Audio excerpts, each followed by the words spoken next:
Seguimos aquí en vivo, en Radio Con Aguante, en nuestra 7ª temporada. Estamos acá acompañados por Cristian Arias. Él es miembro de Marcha Patriótica Colombia. Bueno, a usted le había quedado pendiente, porque está muy indignado, con ese documento que sacó la OEA, ¿no? Exprésese, nosotros algo ya dijimos, pero dígalo. No, yo simplemente que me parece completamente, ¿cómo decir? Bueno, sí, me parece ridículo que un personaje como Luis Almagro, y conociendo los antecedentes de lo que pasó en octubre de 2019 en Bolivia, ¿no?, donde la OEA conspiró para un golpe de Estado contra Evo Morales, que ganaba las elecciones por muy poco margen, con muy poco margen, para decir esto, para alcanzar la mayoría suficiente o la ventaja suficiente para ganar en primera vuelta, pero lo limpió al segundo. No es que estaban palo a palo. No. Sí. Le pasó el trapo fuerte. Bueno, en ese momento la OEA conspiró también con una especie de encuesta que supuestamente estaban haciendo los primeros resultados, el conteo rápido, etcétera, y a partir de ahí se desató toda una matriz de que había perdido o que también estaba cometiendo un fraude Evo Morales, y se instala un golpe de Estado. Yo creo que con esos antecedentes es imposible creerle hoy a la OEA, y es imposible aceptar la intromisión que está cometiendo hoy, diciendo que Venezuela, que Nicolás Maduro tiene que reconocer una derrota a partir de una suposición o una afirmación todavía sin comprobación, que es lo de María Corina Machado, de que ellas tienen las actas ganadoras. Yo creo que, y si no se hace, entonces se hacen las elecciones con mi coordinación. Eso de verdad hoy tiene legitimidad la Organización de Estados Americanos para hacer eso en nuestra América. Yo creo que no. Yo creo que además hay una opinión absolutamente devaluada de este señor y de ese organismo para que pueda venir a vigilar las democracias latinoamericanas. Totalmente. Aparte, además hay que decir, ¿no? Venezuela no pertenece a la OEA. No, digamos, ¿no? De males. ¿No? Claro. Bueno, pero bueno, hablando un poco de Colombia, nosotros habíamos quedado con ganas el martes pasado, pero bueno, vos tenías dificultades de horario. Esto que ha hecho Petro y todo el gobierno, ¿no?, sobre la reforma previsional, nos parece de capital importancia en el marco del contexto de Colombia, ¿no? Sí, yo, como les había contado en anteriores ocasiones, el sistema previsional colombiano ha dejado desprotegida alrededor de 3/4 partes de la vejez colombiana, ¿no? Solamente el 25% de las personas en edad jubilatoria pueden acceder a una jubilación, y es un sistema que ha estado capturado por años a partir de la reforma de la Ley 100 de 1993 en el sistema privado, ¿no?, de contribuciones privadas en su mayoría. Esa fue como la gran reforma que se hizo, y eso capturó grandes recursos que manejan lo que se llaman las administradoras de fondos pensionales, ¿no?, AFP. Lo que no hizo fue desaparecer el fondo público que se llama Colpensiones, pero que ha estado completamente rezagado con estos años.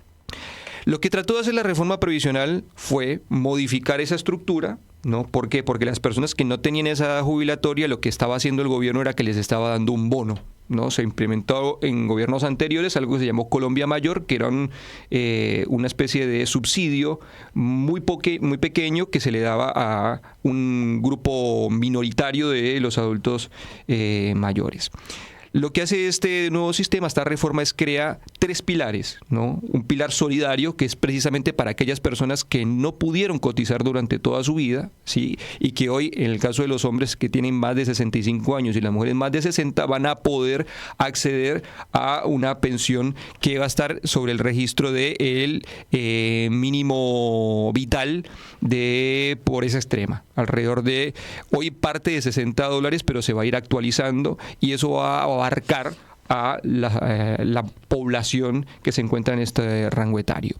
El segundo pilar es un pilar semicontributivo, que tiene que ver con las personas que pudieron hacer algún aporte en algún momento de su vida, pero que no alcanzan a cotizar el número de semanas necesario para tener una jubilación plena. Eso serían 1.300 semanas. Entonces, hay una parte que va a ser como solidaria, ¿sí?, de todo el sistema, y otra que va a reconocer esos aportes que tuvieron estas personas.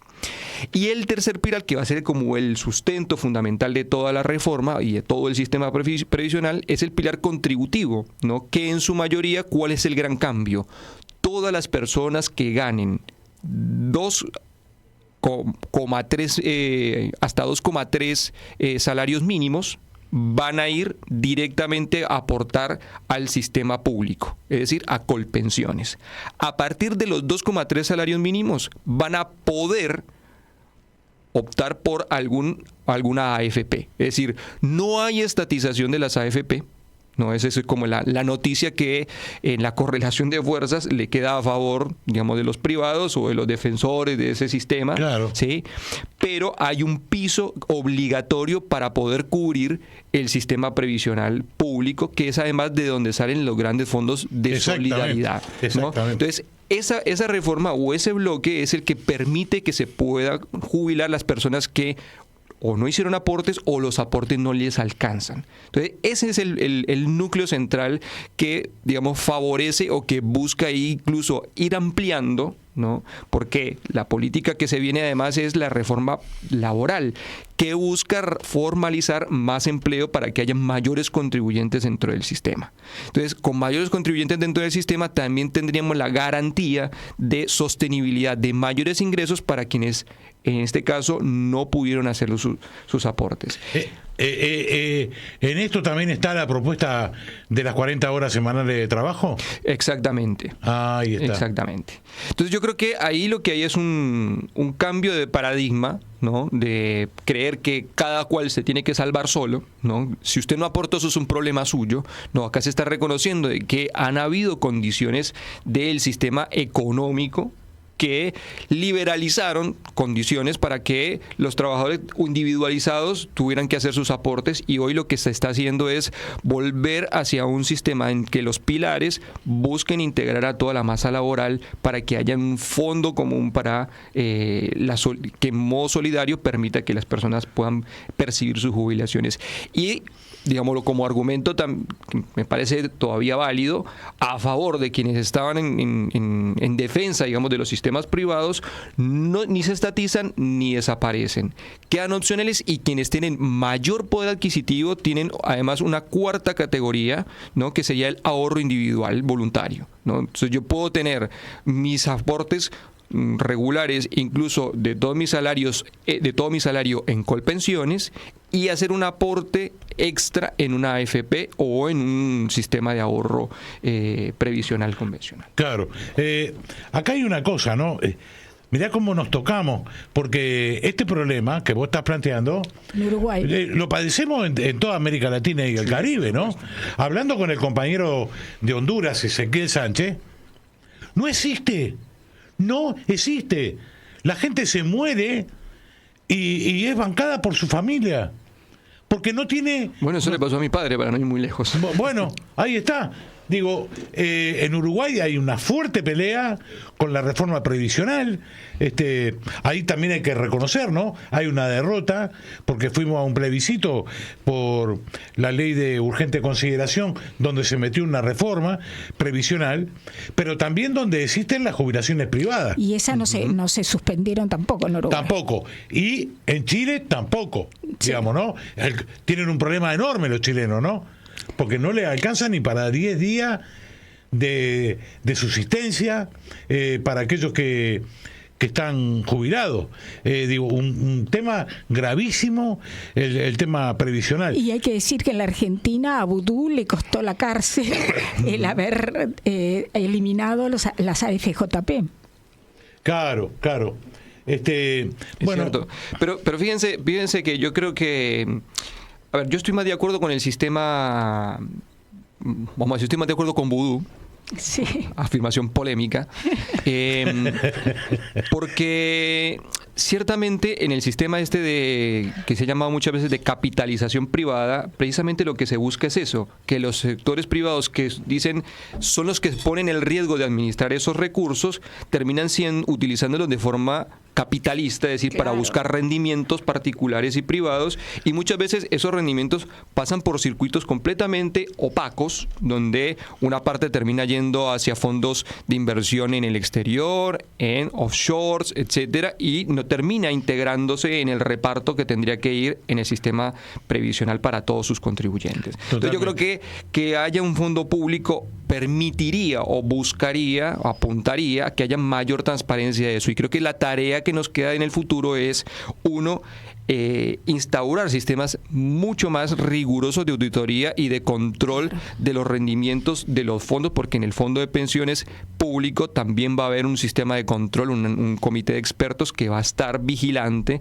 de cómo se van a hacer las inversiones de toda esa masa de dinero para facilitar que esos rendimientos se sumen a todo ese gran fondo pensiones público y que se pueda distribuir entre los beneficiarios. Entonces yo creo que es el primer paso, y el segundo, fiscalizar en los privados. Claro. Creo que es muy importante que podamos hacer eso, porque es en beneficio de quienes se van a jubilar, porque a veces uno piensa, bueno, solamente se aportan ahí, no sé, los grandes contribuyentes, ¿no? Los de mayores ingresos, y no siempre. También hay sectores de la clase trabajadora que, por ejemplo, en nuestros sistemas que están instalados desde hace tantos años, que aportan en esos fondos privados, y es importante que haya una política pública de fiscalización, y para mí que tienda así a un sistema unificado y ojalá público de pensiones.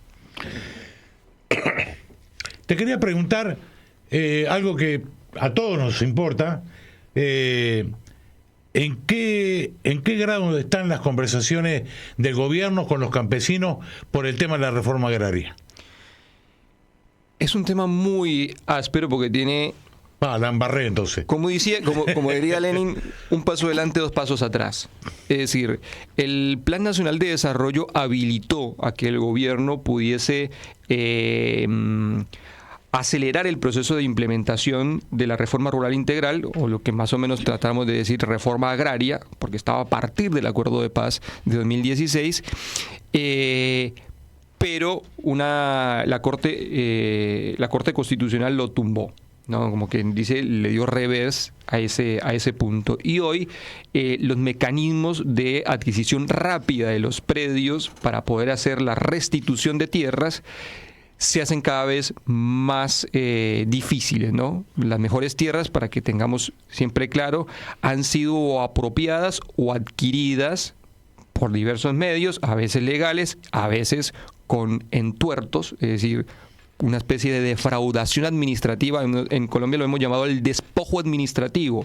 Alguien despojó, después supuestamente el despojador le vendió a 3 porque parceló, esos 3 le vendieron a otro que volvió a reunir tierras, y eso generó toda una especie de intrazabilidad, digamos, no sé si existe esa palabra, pero no podemos seguir toda esa trazabilidad de cada uno de los predios en el país. Eso es un gran problema que tiene Colombia. Por eso, que se pueda acelerar el proceso de adquisición de tierras era muy importante.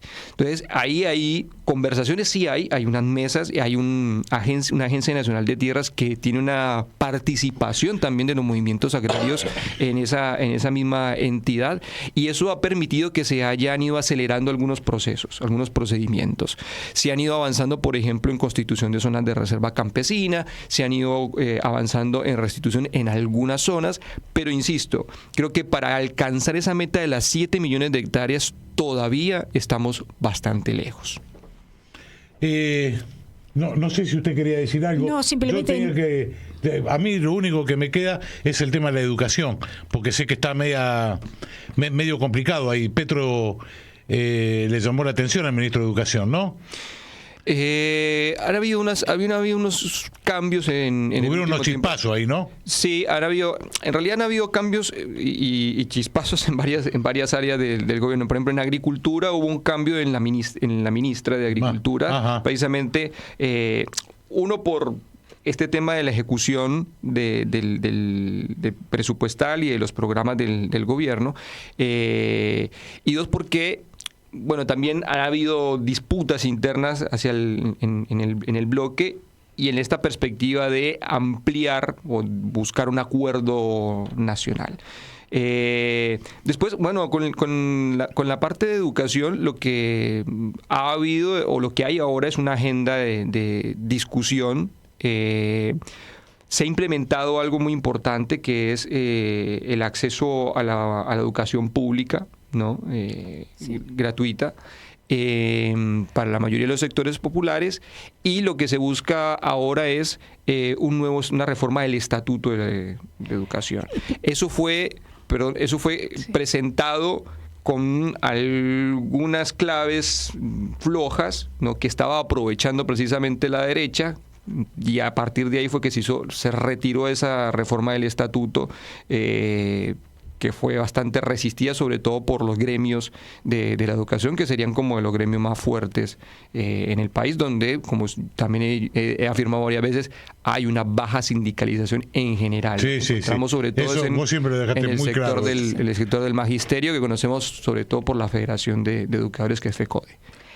No, yo te quería preguntar si el acceso a la educación superior, a la universidad, gratuito, ¿se va a dar solo en la Universidad Nacional o también en los Andes, en fin? No, universidades públicas, universidades nacionales. Sí, universidades nacionales, exactamente. Sí, eso es importante. Lo que sí han habido es algunas flexibilizaciones en los sistemas de crédito. ¿Por qué? Porque lo que existía antes era que la única vía de financiamiento de la educación superior era el ICETEX, ¿no? Un instituto que se encargaba precisamente del fomento de la educación superior, y que lo que hacía era darte un crédito, ¿no? Por la carrera que ibas a tomar, y lo que hacías es pagar los intereses de ese crédito hasta que terminaras para empezar a pagar el capital.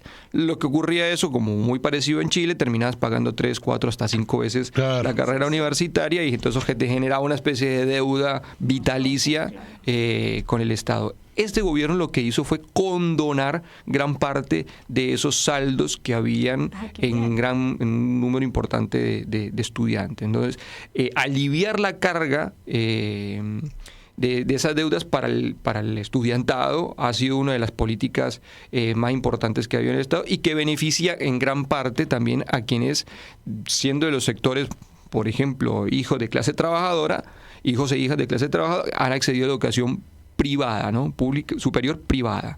Entonces, eso hasta ahí ha llegado, pero la política de acceso lo que nosotros llamamos la matrícula cero es para las universidades y los institutos técnicos superiores públicos. Había una cantidad enorme de universidades privadas, de la Javeriana, la de los Andes, y hay otras con nombres extraños.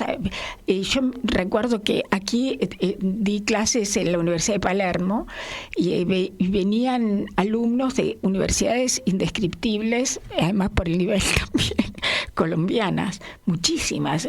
Sí, en un momento como la privatización de la educación, o sea, como toda política de privatización, me parece que lo que termina haciendo es desvirtuando el fin de lo que es, digamos, la política, ¿no? De la política educativa. Claro. Entonces termina siendo una gran oferta, ¿no? Un carnaval de ofertas de programas académicos. Claro. En un momento la denominación que tuvimos en el movimiento estudiantil fue las universidades de garaje. O sea, tenías un lugar cualquiera y montabas una universidad, un instituto universitario que después de 3, 4, 5 años lo certificabas como una universidad. Claro. Y la verdad que eso terminaba en detrimento no solamente de la calidad educativa, sino, bueno, en función de la comercialización de la educación. Claro. ¿No? Una mercantilización del saber, del conocimiento. Creo que ahí es donde también hay que apuntar esa proliferación que hubo, sobre todo de la década de los 90 para acá. Cristian, te queremos agradecer enormemente, nos hemos quedado sin tiempo. Como siempre, un gusto estar un rato contigo a la tarde. Muchas gracias por acompañarnos. No, a ustedes por la invitación, y siempre a disposición.